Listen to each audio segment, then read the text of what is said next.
നമ്മുടെ സൂത്താറ നമസ്കാരത്തിൽ നാം പ്രാർത്ഥിക്കുന്ന പ്രാർത്ഥനയുണ്ട്. ശരീരത്തിൻ്റെ തുറക്കപ്പെട്ട വാതിലുകൾക്ക് നീ കാവൽക്കാരെ നിയമിക്കണമേ എന്ന്. നമുക്കെല്ലാവർക്കും ഒരു വാച്ചർ, ഒരു കാവൽ മാലാഖ ആവശ്യമാണ്. എൻ്റെ ശരീരത്തിൻ്റെ തുറക്കപ്പെട്ട വാതിലുകൾക്കൊക്കെ കാവൽ മാലാഖമാർ ഉണ്ടാകണം.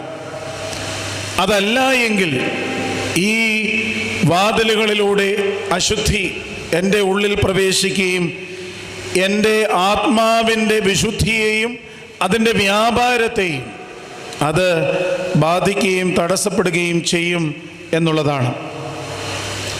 എനിക്ക് തോന്നുന്നു നമുക്ക് ഈ കാലഘട്ടത്തിൽ ആവശ്യമായിരിക്കുന്നത് അലോപ്പതി തന്നെയാണ്, ഹോമിയോപ്പതി അല്ല. ഹോമിയോപ്പതി നമുക്കറിയാം, ഇറ്റ് ടേക്സ് ടൈം. ഇത് കുറേ